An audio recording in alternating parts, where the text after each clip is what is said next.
সনাতনী ধর্মাবলম্বীদের কাছে এটি আস্থা, বিশ্বাস ও নির্ভরতার নাম। কিন্তু সম্প্রতি এখানেই ঘটে যাওয়া একটি বিয়েকে কেন্দ্র করে সারা দেশে ছড়িয়ে পড়েছে আলোচনা, সমালোচনা ও বিতর্কের ঢেউ। অভিযোগ উঠেছে গত 10 জুলাই সনাতনী ধর্মাবলম্বীদের এই প্রাণকেন্দ্র ঢাকেশ্বরী মন্দিরে এক ট্রান্সজেন্ডারের বিয়ের মাধ্যমে ওপেন সমকামিতার সার্টিফিকেট দেওয়া হয়েছে। পরবর্তীতে সামাজিক যোগাযোগ মাধ্যমে এই বিয়ের ছবি ও ভিডিও ছড়িয়ে পড়লে জনমনে সৃষ্টি হয় তীব্র ক্ষোভ ও প্রতিক্রিয়া। কিন্তু প্রশ্নের ধোঁয়াশা যেন এখানেই, এটি কি কেবল নিছক একটি বিয়ে ছিল, নাকি এর আড়ালে লুকিয়ে আছে অন্য কোনো অদৃশ্য বাস্তবতা? সেই ধোঁয়াশার উত্তর জানতেই অনুসন্ধানে সরেজমিনে ঢাকেশ্বরী মন্দিরে উপস্থিত হয় টিম বাংলা এডিশন। মন্দিরে গিয়ে আগত একাধিক মানুষের সঙ্গে কথা বলার চেষ্টা করা হলেও তারা বিষয়টি বিভিন্নভাবে এড়িয়ে যায়। সামাজিক যোগাযোগ মাধ্যমে ব্যাপক তোলপাড় সৃষ্টিকারী এই বিষয় সম্পর্কেও তারা কিছু জানে না বলে দাবি করে।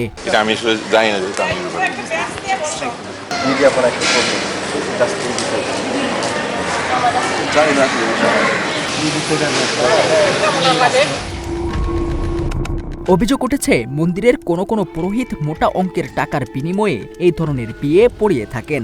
অভিযোগের সত্যতা যাচাই করতে মন্দির কার্যালয়ে যায় টিম বাংলা এডিশন, কিন্তু সেখানেও কোনো সুস্পষ্ট উত্তর পাওয়া যায়নি। কার্যালয়ের দায়িত্বশীলদের সঙ্গে কথা বললে তাদের বক্তব্যে ধোঁয়াশার কালো মেঘ আরও ঘন হয়ে ওঠে। তারা এ বিষয়ে কিছুই জানেন না বলে দাবি করে, বরং একে অপরের সঙ্গে যোগাযোগের পরামর্শ দিতে থাকে।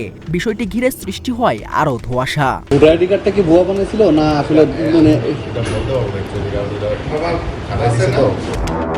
কয়েক দফা চেষ্টার পর অবশেষে মুঠোফোনে যোগাযোগ সম্ভব হয়। মন্দির কর্তৃপক্ষের দাবি তারা পাত্রপাত্রীর দেয়া কাগজপত্রের ভিত্তিতেই বিয়ে সম্পন্ন করেছেন।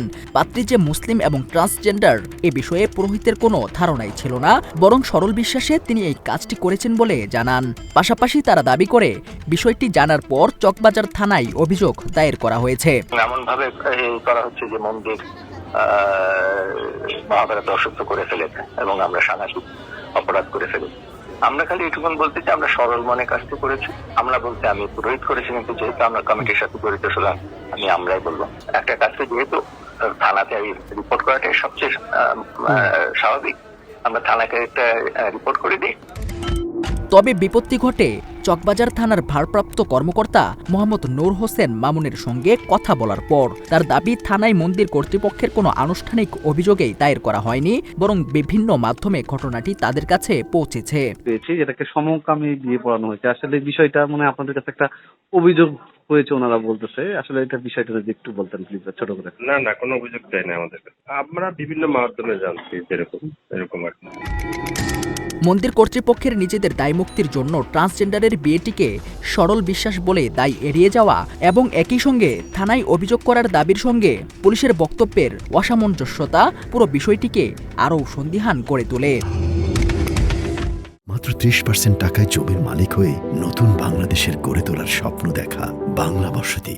এই অন্ধকার দূর করতে যোগাযোগ করার চেষ্টা করা হয় বিয়ের সাক্ষীদের সঙ্গে। তবে কথিত 6 জন সাক্ষীর মধ্যে 4 জনের ফোন বন্ধ পাওয়া যায়। একজন ব্যস্ততার অজুহাতে সংযোগ বিচ্ছিন্ন করেন।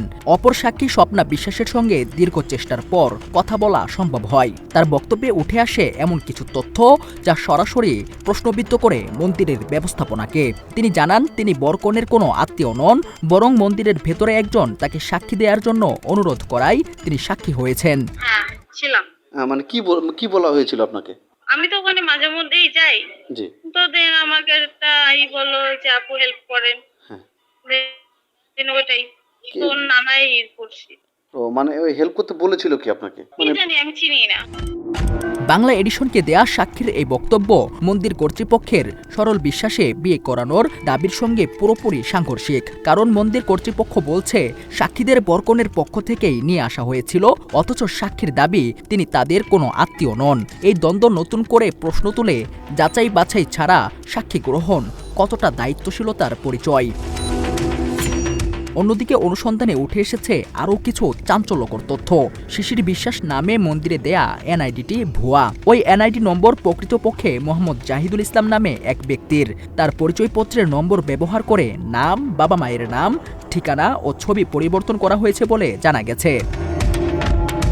এছাড়াও তথ্য বলছে শিশির বিশ্বাস নামে পরিচিত তাসনুবা আনান একজন মুসলিম পরিবারের সন্তান এবং তিনি নিজেকে ট্রান্সজেন্ডার নারী মডেল ও নিউজ প্রেজেন্টার হিসেবে বিভিন্ন মহলে পরিচয় দিয়ে থাকতেন। তার বিভিন্ন নথি এবং সামাজিক যোগাযোগ মাধ্যমের তথ্যেও অসঙ্গতি পাওয়া গেছে। একদিকে মন্দির কর্তৃপক্ষের দাবি তথ্য গোপন করে সরল বিশ্বাসে বিয়ে পড়ানো হয়েছে এবং বিষয়টি জানার পর আইনশৃঙ্খলা বাহিনীকে অবহিত করা হয়েছে। অন্যদিকে পুলিশের বক্তব্য তাদের কাছে কোনো অভিযোগেই পৌঁছেনি। এর সঙ্গে যুক্ত হয়েছে সাক্ষী নিয়ে অসামঞ্জস্যতা এবং ভুয়া পরিচয়পত্রের তথ্য। এসব বিষয় একসঙ্গে মিলিয়ে তৈরি হয়েছে এক জটিল ও প্রশ্নবিদ্ধ পরিস্থিতি, যেখানে মন্দির কর্তৃপক্ষের ভূমিকায় হয়ে উঠেছে সবচেয়ে বড় প্রশ্নের জায়গা। বিশ্লেষকদের মতে ঘটনাটির এই অসামঞ্জস্যতাগুলো ইঙ্গিত করছে সম্ভাব্য প্রক্রিয়াগত ত্রুটি কিংবা দায়িত্বের ঘাটতির দিকে। বিশ্লেষকদের মতে এই ধোঁয়াশাচ্ছন্ন ঘটনা কেবল বিচ্ছিন্ন কোনো ঘটনা নয়, এটি এখন বৃহত্তর সামাজিক বিতর্কের কেন্দ্রবিন্দু।